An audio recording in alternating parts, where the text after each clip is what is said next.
Aya, Kazuba Paulo, influencer. Leo nataka nizungumze na wewe unaonitazama katika chaneli yangu ya YouTube channel ya Kazuba Paulo influencer. Kama ulishawahi kusubscribe, nikupongeza sana. Natamani ningejua jina lako nikakutaja. Moja ya shida ambayo inawasumbua watu wengi ni kujua kupangilia budget. Kupanga budget. Sasa katika video ya leo nakupatia mbinu moja ya kuweza kupangilia budget yako. Na hii ni kanuni aliyoandika Warren Buffett katika kitabu chake cha How to Manage Money. Na hii ni kanuni ya 50, 30, 20, 10. Kanuni hii inasema kwamba katika kipato unachokipata hakikisha unakigawa katika makundi hayo manne niliyokutajia. Moja, 50%. Hii ni kundi ambalo litakuweza wewe kufanya. 50% ni kundi la vitu ambavyo ni muhimu, vitu ambavyo ukivikosa huwezi kuishi. Nguo, chakula, bili ya umeme, maji na kadhalika.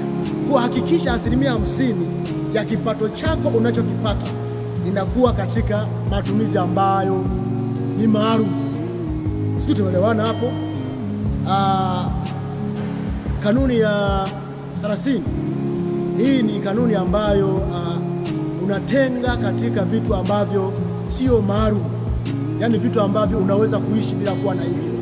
Mfano, kununua pipi filimbi, labda kununua soda, kununua machungwa, machenza. Hivyo ni vitu ambavyo sio maalum. Kwa hiyo unaweza kutenga bajeti yako 30% kwa vitu ambavyo sio maalum. 20%, hii ni kuweka akiba. 20%.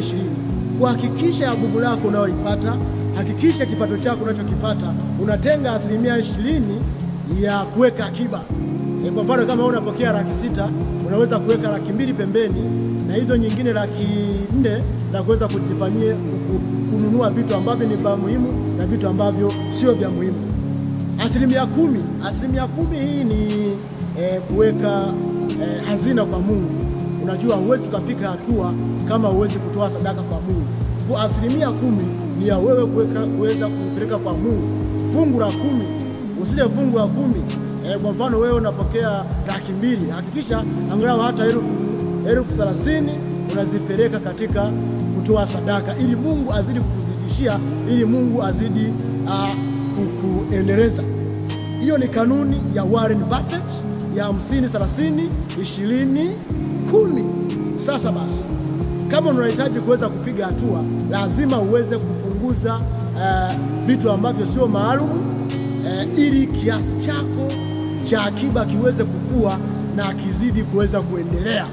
Utanishukuru sana katika maisha yako. Hii kanuni imeitumia, imenisaidia. Hebu ijaribu leo na wewe uweze kuona mafanikio ya hiyo kanuni ya allocate accordingly.